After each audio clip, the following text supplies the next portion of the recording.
no capítulo 5.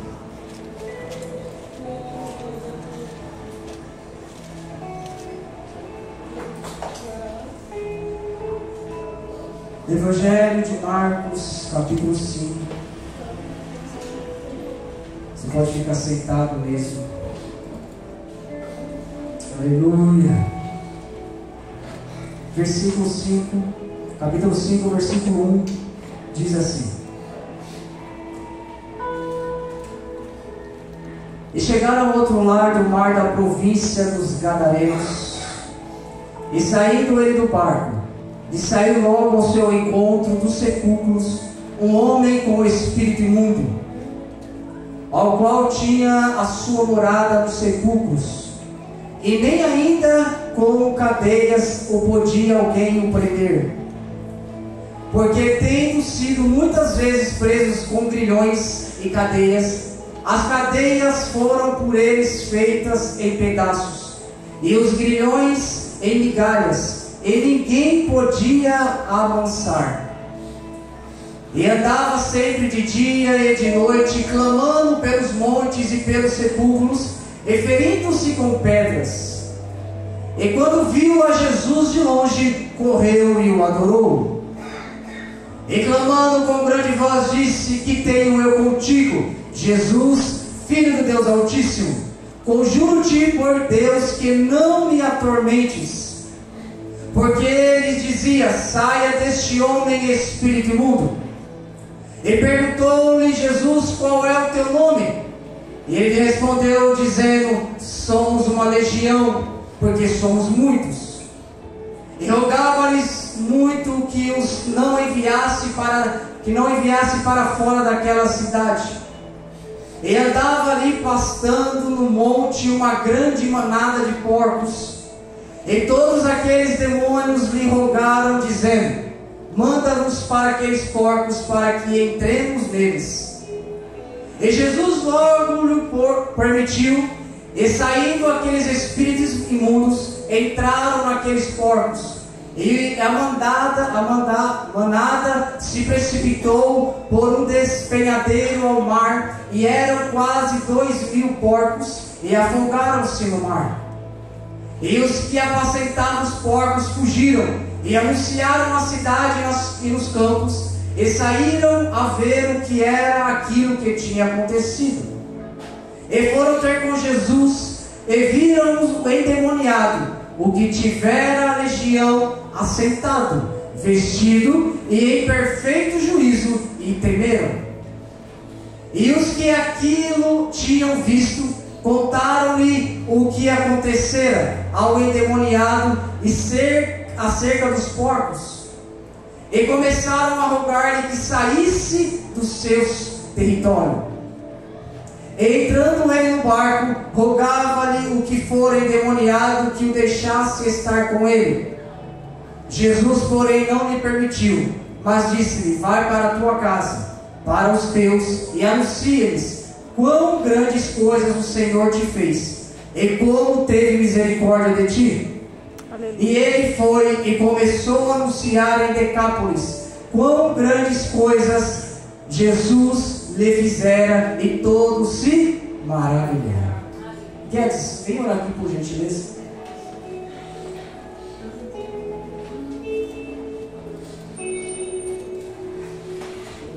Aleluia.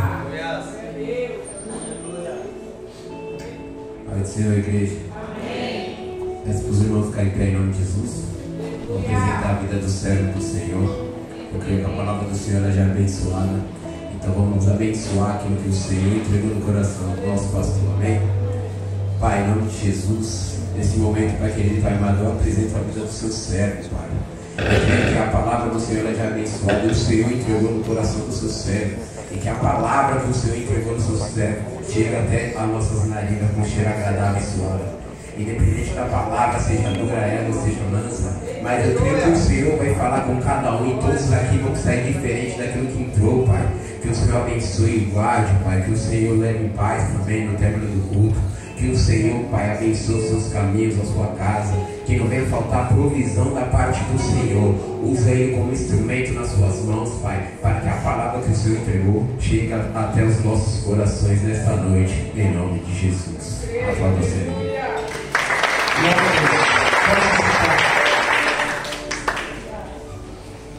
Eu acredito que se eu fosse passar o microfone para cada um de vocês aqui, muitos teriam grandes testemunhos a contar do que Jesus fez na sua vida. Se você parar um pouco para analisar aonde você está hoje e da onde Cristo te tirou, você glorificaria esse Deus mais e mais. Se você fizer uma autoanálise de quem você era lá atrás e de quem você é hoje, qual homem você é hoje, qual mulher você é hoje, você levantaria a mão para o céu e falar: Senhor, obrigado. Seria grato a esse Deus de onde Ele te tirou. Porque todos aqueles que tiveram um encontro genuíno com Cristo, alguma coisa foi transformada. Todos aqueles que tiveram um encontro com Cristo tiveram as suas vidas redimidas e as suas vidas transformadas pelo poder do Espírito Santo de Deus. E não é diferente aqui nesse capítulo 5 com o qual nós lemos. Jesus chega numa cidade, numa província, numa região chamada Decápolis. Decápolis era uma vizinhança onde havia 10 províncias, por isso daí o nome Decápolis. Havia 10 pequenas cidades em volta ali da terra daquele Gadareno, os Gerasenos, dependendo da tradução. E a Bíblia diz que quando Jesus ele coloca o pé naquela cidade, de encontro a ele vem um jovem possesso de espíritos malignos, cheios de demônios, e vai de encontro a Jesus. E quando ele vai de encontro a Jesus, é interessante que ele se prostra diante de Jesus, sabendo os demônios quem era Jesus. Tanto é que os demônios fazem uma pergunta para Jesus: como é que você veio nos atormentar antes do tempo? Você veio nos atormentar antes do tempo? Não é tempo ainda. E Jesus, não dando ouvidos para aquele demônio, às vezes as pessoas fazem uma interpretação errada da palavra de Deus, dizendo: olha, Jesus aqui conversa com o demônio, Jesus aqui, ele pergunta o nome daquele demônio. Não é verdade. O que Jesus está perguntando quando aquele jovem adolescente ele se prostra diante do Messias, Jesus fita os olhos dele e fala: qual é o teu nome? Jesus está perguntando, eu queria saber quem eram os demônios que estavam dentro dele. Mas Jesus está falando: você não tem mais identidade, porque você está possesso de espírito maligno. Jesus queria saber o nome dele, não queria saber, porque tanto é que quando aqueles demônios começam a dialogar com Jesus, Jesus já expulsa ele de uma vez. Jesus não conversa com o demônio. Oh, glória. Jesus não bate papo com o demônio. Quem bate papo com o demônio são bispos, apóstolos. Jesus não bate. Jesus manda embora, expulsa, e é isso. Mas Jesus estava tentando entender, identificar quem estava naquele jovem. Qual é o teu nome? Porque aquele jovem perdeu a sua identidade. Aquele jovem perdeu a sua identidade, não sabia quem ele era. Jesus não queria dialogar com demônios, Jesus queria dialogar com aquele jovem. E qual é o teu nome? Mas os espíritos se apossam daquele jovem e começam a dialogar com Jesus. E a Bíblia diz que Jesus expele aqueles demônios numas manadas de porcos que ali havia. E é grande a possessão daquele jovem, que a Bíblia diz que quando Jesus fala para aquele jovem qual é o teu nome, os demônios respondem no lugar daquele jovem e dizem assim: olha, nós somos muitos, somos legiões. E para você entender, uma legião de soldado romano são cerca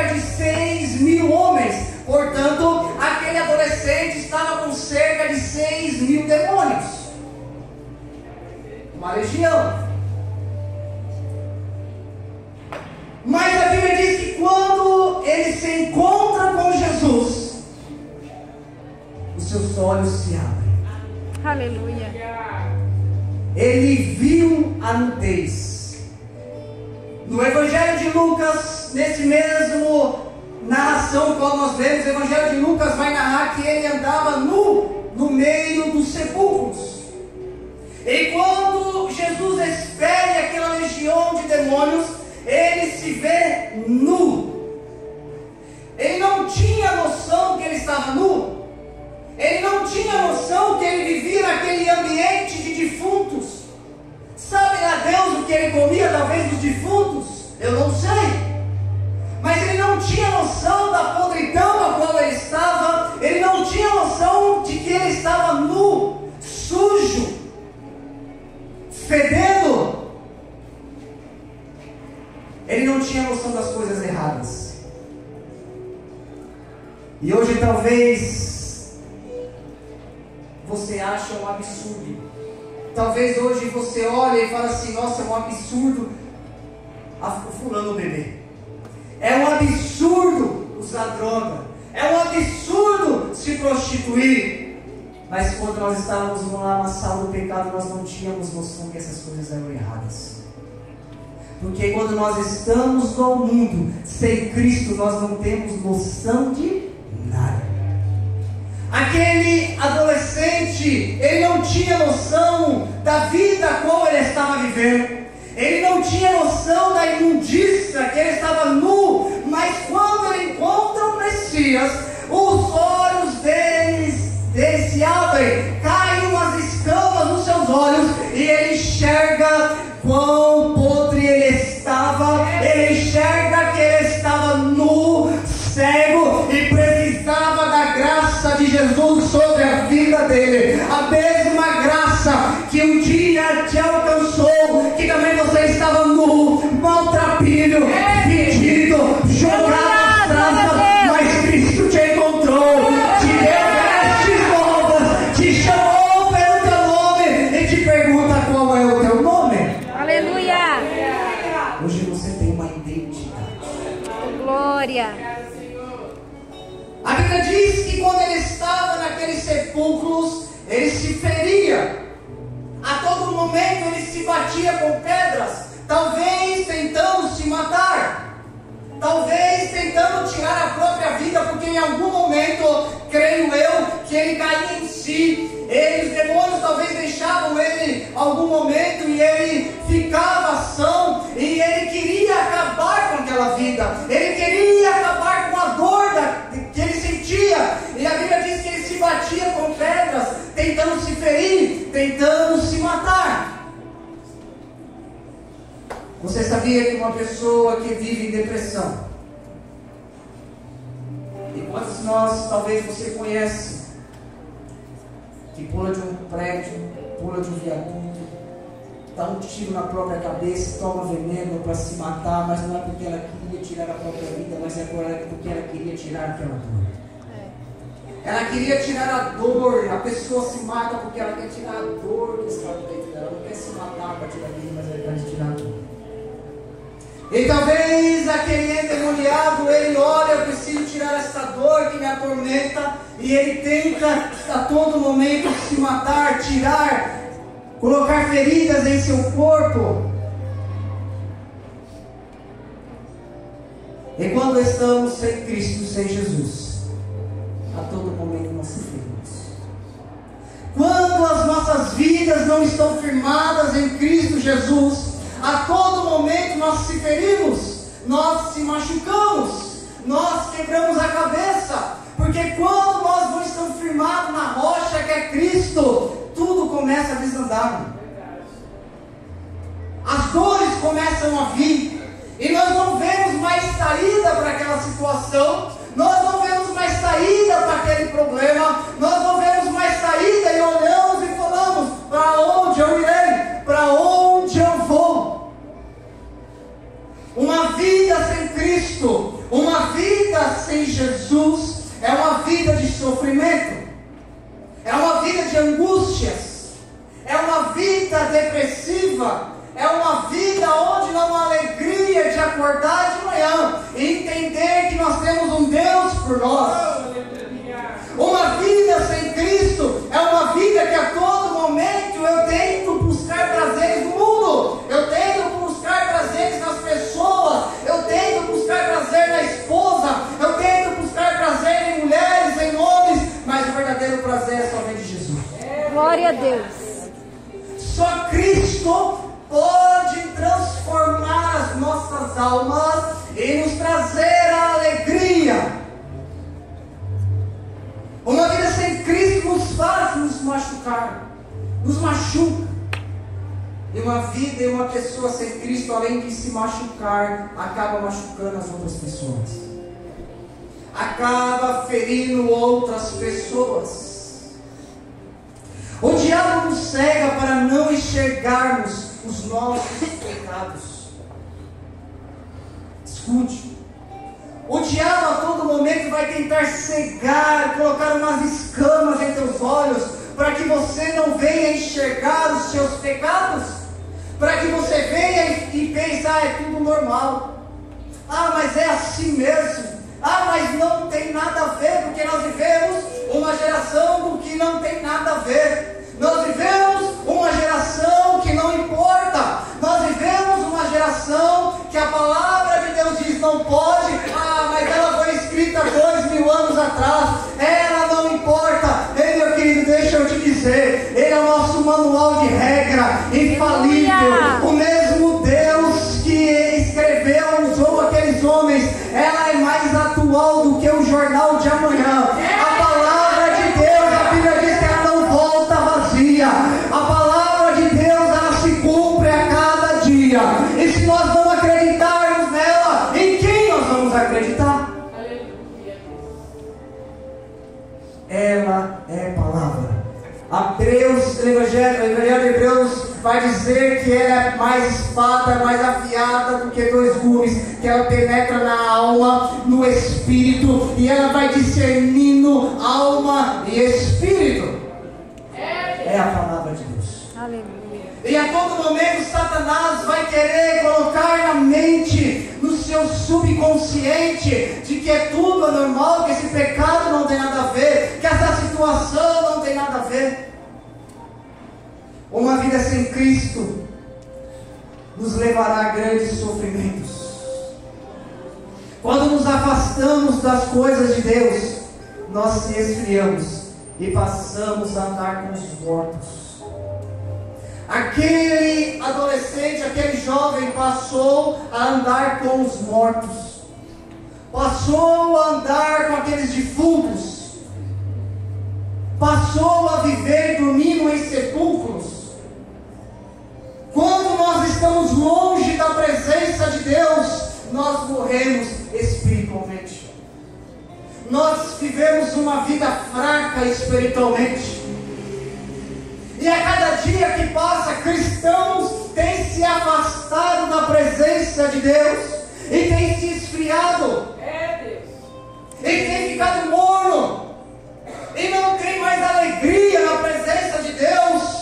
Nós cansamos de ouvir, eu canso de ouvir pessoas que, eu estou fraco, eu não consigo caminhar. Ei, meu querido, tome cuidado, porque a palavra de Deus diz em Apocalipse, Jesus dizendo para aquela igreja, tu não é frio e nem quente, você é morno, e porque você é morno, eu vou vomitar você da minha boca. Meu Deus. Olha que palavra que Jesus disse. Que palavra forte que Jesus fala para aquela igreja, eu vou vomitar você da minha boca. Porque você não é crente nem frio, você é morno. Aviva, Jesus, a tua igreja. Oh, aleluia. Glória a Deus. Aviva, Senhor, a tua igreja. Glória a Deus. Se sente fraco, se aproxime dele. Se sente sem forças para caminhar, se aproxime dele. Se sente sem forças para andar, se sente sem forças para orar, se sente sem forças para ler a palavra de Deus, se sente sem forças para dar um glória a Deus, se aproxime dele nesta noite. Se coloque diante de Deus e ele vai abrir os seus olhos e você vai presenciar o sobrenatural na tua vida. vida.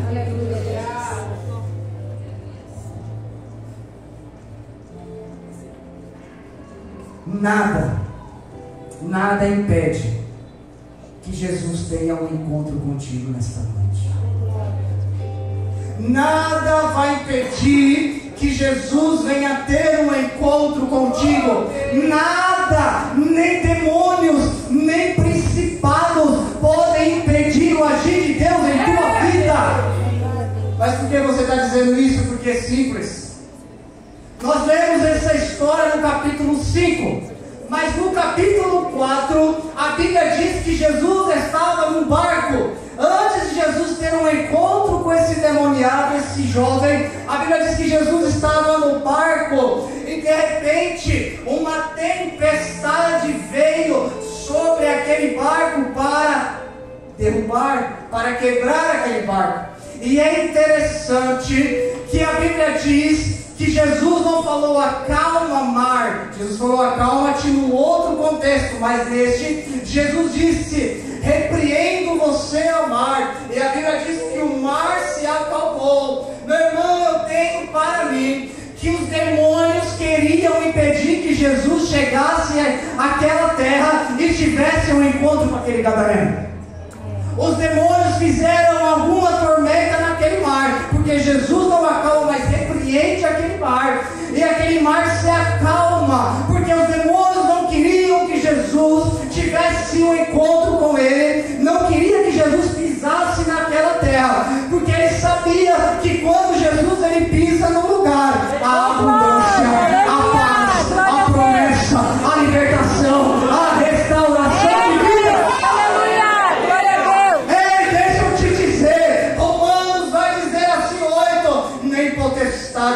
Nem demônios, nem anjos, nem altura, nem a profundidade, nem a largura pode separar Jesus de você. Demônio pode se levantar de inferno contra você.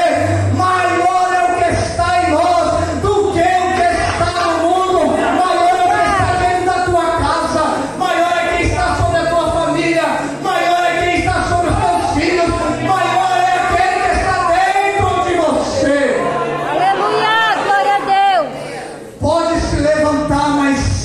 impede quando Jesus quer ter um encontro com o Senhor. Quando Jesus quer ter um encontro conosco, ninguém pode parar o Mestre. Ninguém pode segurá-lo. Aliás, até a morte tentou segurar o Mestre, mas ao terceiro dia,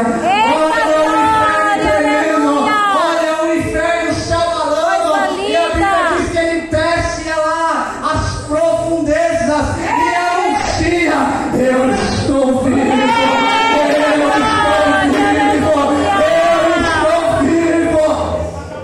fiel, aleluia.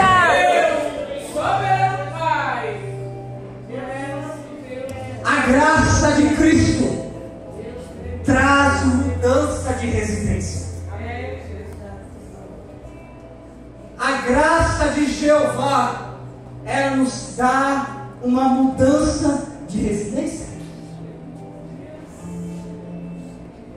O endereço daquele adolescente, daquele jovem, era onde? Cemitério. A casa dele era o cemitério. A cama aonde ele dormia eram os sepulcros. A casa dele era um cemitério.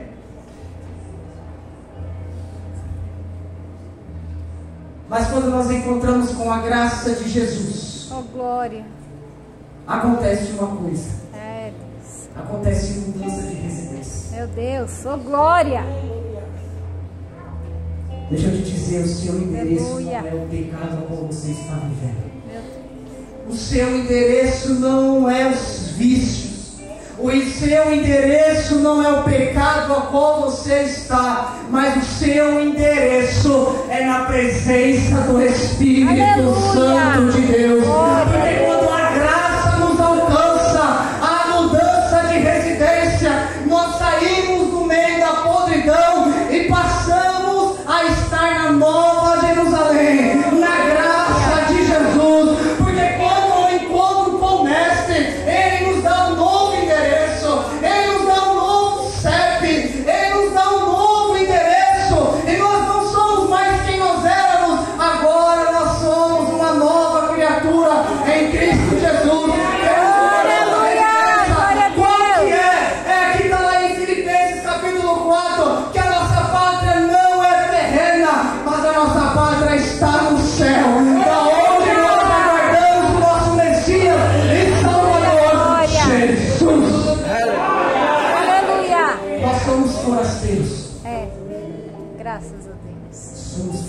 forasteiros nessa terra. Deixa eu te dizer, você está de passagem aqui. Oh, glória. Você está de passagem. Aleluia. Este mundo aqui é um local que você está de passagem. E o seu endereço não é aqui não. Aleluia. O seu CEP não é aqui não. Aleluia. O seu CEP é lá. Glória a Deus. Lá. Aonde caminharemos em ruas de ouro e de cristal. Louvado seja Deus. Aonde o nosso Senhor e Salvador Jesus Cristo vai estar diante de nós. E nós olharemos para Ele e dizermos: Santo é o Cordeiro de Deus. Santo é Aleluia. o Cordeiro de Deus. Oh, Deus. Santo é o Cordeiro de Deus. Aleluia, Santo. Oh, Maranata, hora vem, Senhor Jesus. Senhor. Meu irmão, para pensar que um dia você vai estar diante dele, diante do Messias. Porque o nosso endereço é lá. Aleluia. Algumas coisas, quando aquele jovem se encontra com aquele que muda a história, que é Jesus. E isso me faz entender algo interessante também. Que aquilo que é ilegal traz legalidade. Vou repetir. Aquilo que é ilegal traz legalidade.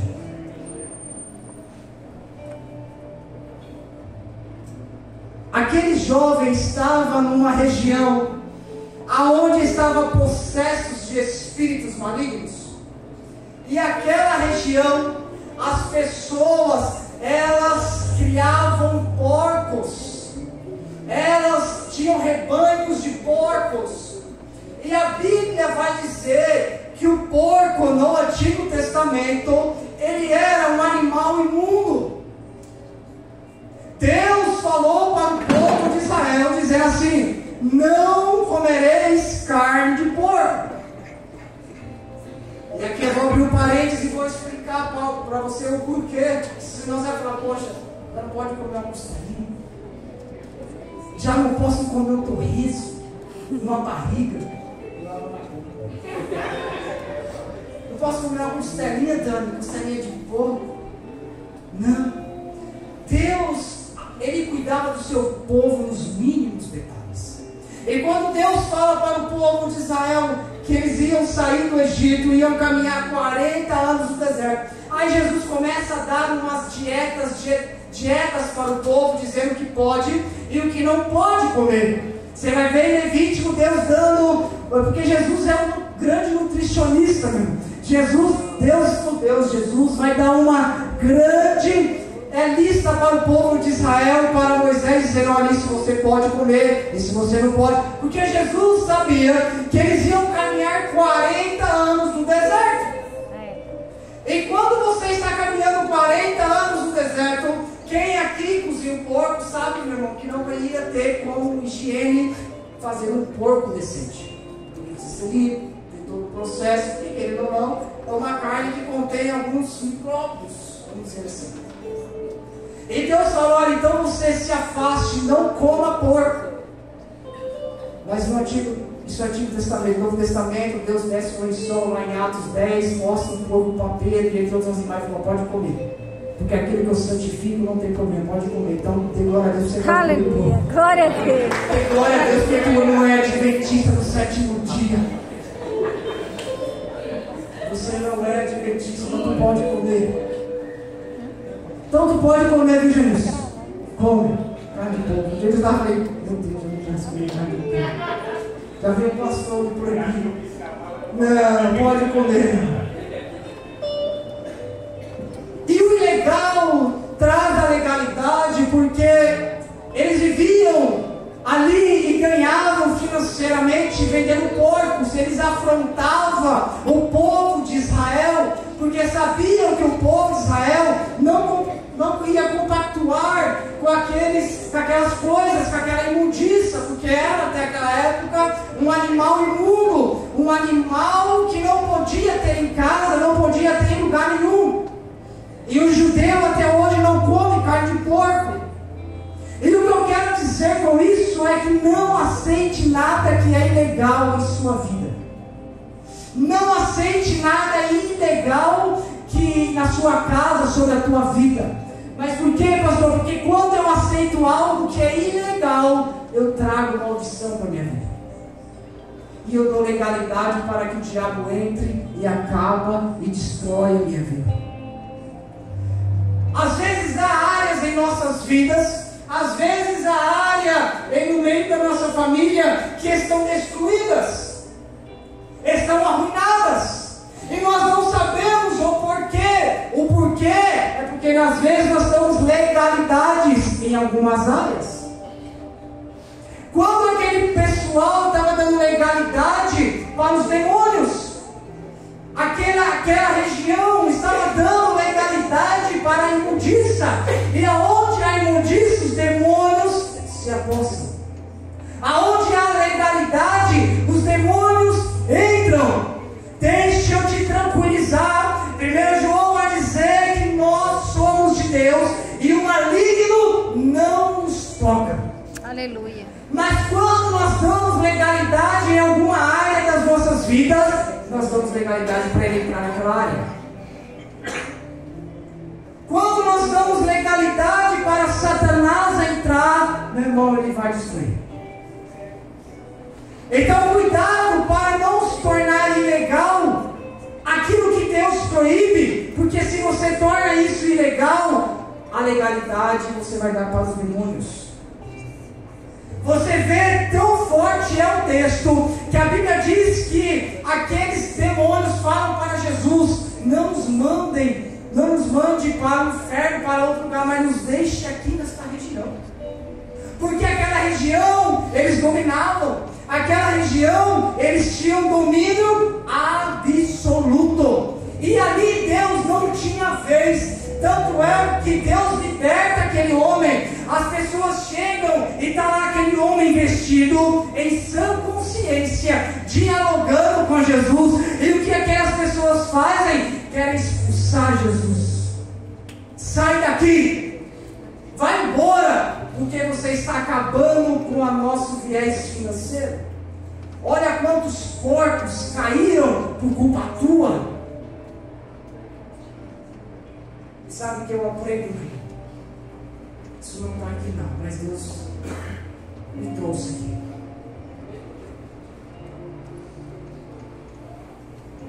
Quando eu não permito que Jesus tome 100% da minha vida, nós damos legalidade para Satanás. E quando eu dou legalidade para o diabo entrar em alguma área da minha vida, nem Deus pode permitir que isso não aconteça. Jesus não poderia libertar aquela região toda assim, não. Jesus não poderia falar para aqueles demônios: vai para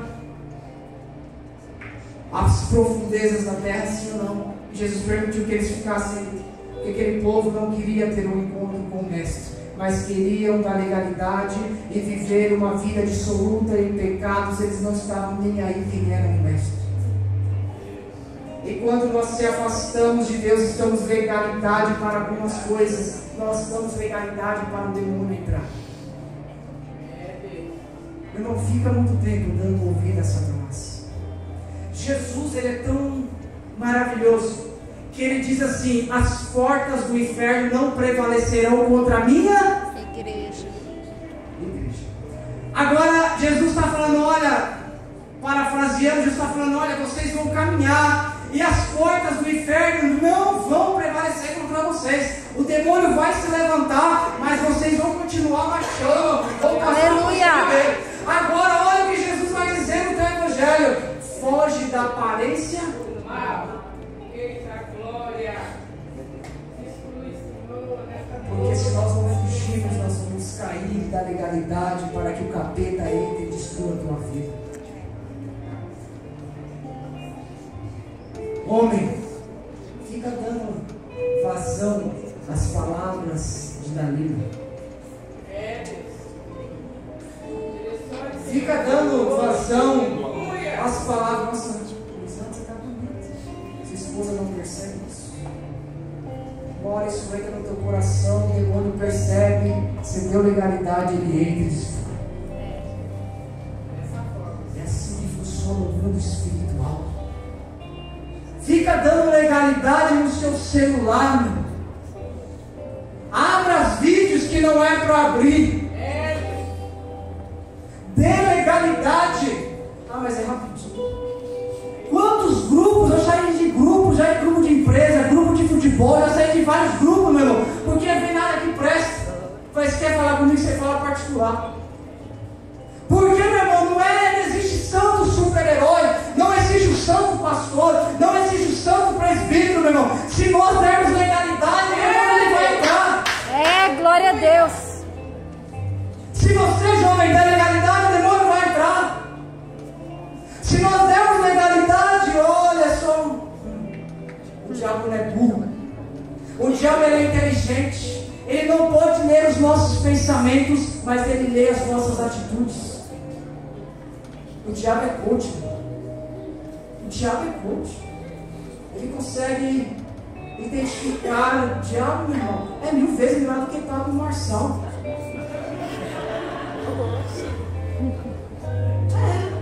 Ele, nas suas atitudes, ele fala: assim, vou pegar esse feliz aí. Ele é inteligente.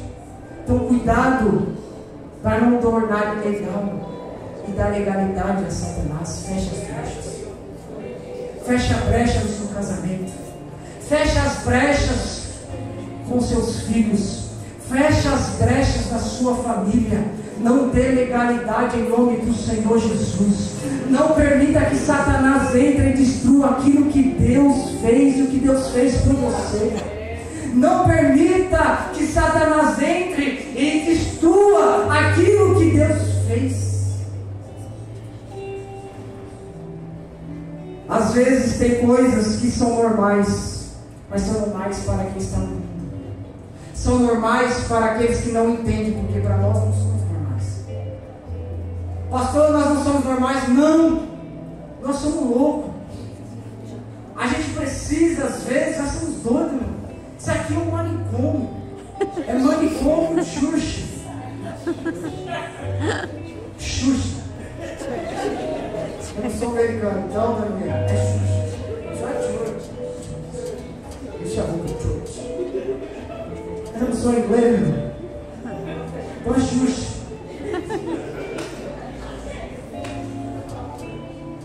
Mas para nós que somos de Deus, a Bíblia diz que Ele escolhe as coisas loucas. Oh, glória! Jesus escolheu as coisas loucas para envergonhar as sábias.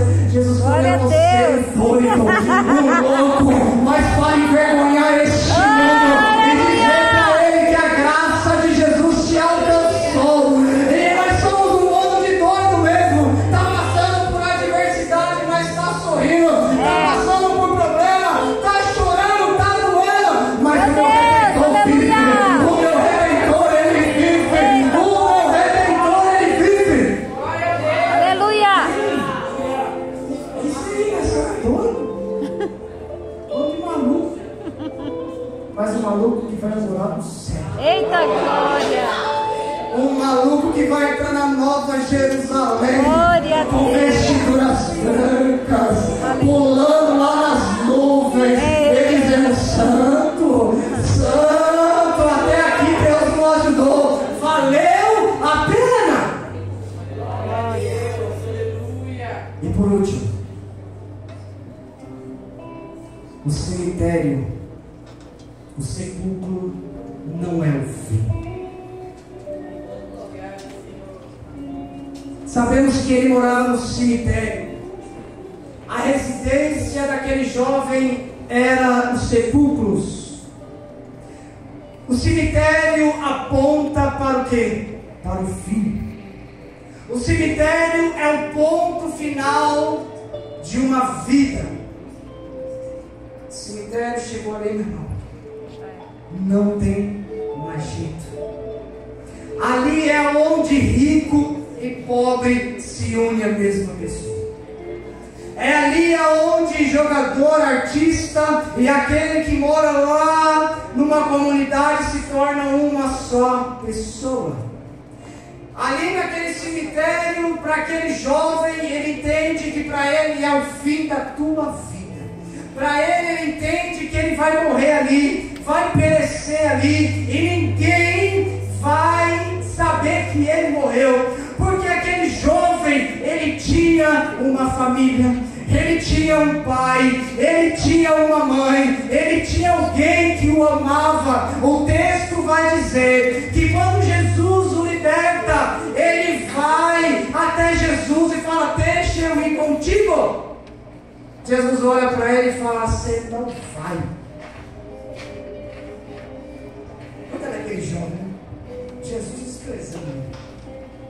Jesus falou: você não vai, vai até a tua família e fala e mostra para eles o que eu fiz na tua vida. Oh, glória, aleluia. Pregue para eles a mudança que eu fiz na tua vida. Aleluia. Imagina aquele jovem, Luiz, eu não sei quanto tempo ele passou, Cristo, no meio dos sepulcros, no meio daqueles defuntos. Eu não sei quanto tempo, mas agora imagina ele voltando para casa, cheiroso, com vestes, sem grilhões, sem correntes, batendo na porta.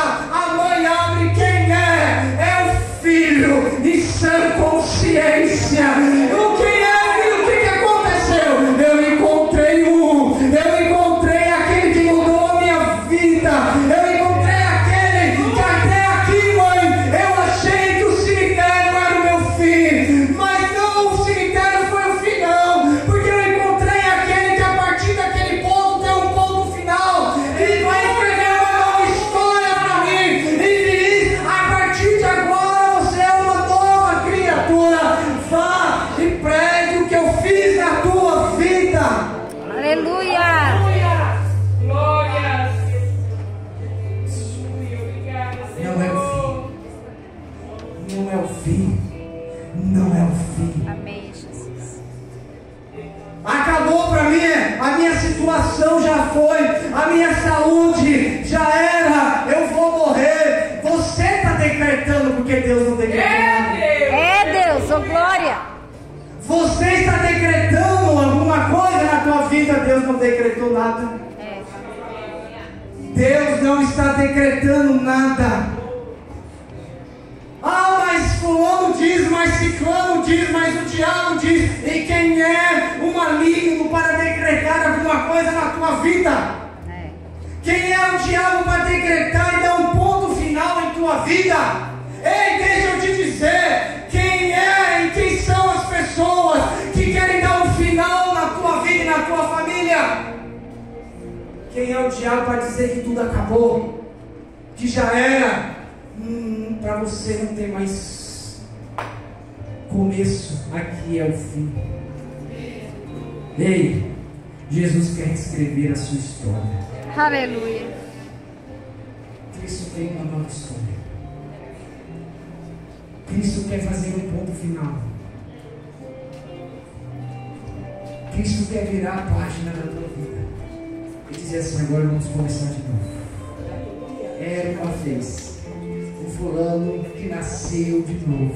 Aleluia. E a partir de agora eu estou escrevendo a história dele. Aleluia. Deus tem uma história, irmão. Jesus quer escrever. Jesus, Ele é o seu novo endereço. O seu novo endereço não é lá no pecado, não é lá no sepulcro. Jesus, Ele é o seu novo endereço. Ele é a sua nova residência. Ele é o seu CEP quando você precisa. Pode se levantar quem for, pode se levantar o pai, se levante a mãe se for preciso. O salmista vai dizer que se levante pai e mãe, mas o meu Redentor é Ele, jamais vai me desamparar e jamais vai parar de estender as mãos sobre mim. Pode o mundo dizer ao contrário, mas Jesus está escrevendo uma nova história. Aleluia, glória a Deus. Para aquele adolescente e para aquele jovem, ele olhou e falou para mim: é o fim aqui. Não é o fim. Glória a Deus. Era apenas o começo de uma vida transformada pelo poder do Espírito Santo de Deus. E ele vai, a Bíblia diz que ele vai, depois que ele tem um encontro com o Messias, ele sai e vai para Decápolis e começa a evangelizar aquelas 10 cidades e anunciar que Jesus era vivo e que Jesus era o Deus Todo-Poderoso. Ele se tornou um grande evangelista. Ele começa a pregar e anunciar o Evangelho naquelas 10 cidades. Deus tinha um propósito para aquele jovem. Por isso que Jesus não falou assim: olha, vem comigo, você vai ficar aí, porque meu propósito na tua vida é aí. Às vezes as pessoas, eu canso de dizer: eu quero fazer missão, Genilson, lá na África, lá não sei, na Conchichina. Ei, teu ministério é na tua casa, teu ministério é na tua família. Quando você mudar a história da tua família, tu vai para a África, vai para onde tu quiser, mas o teu primeiro ministério é na tua casa. Tem pessoas que não discipulam a própria casa, quer discipular a vida de pessoas lá. Cristo tem propósitos sobre as nossas vidas. A liberdade, a salvação, a cura em Jesus Cristo. Se coloque de pé. Jesus, glória a Deus.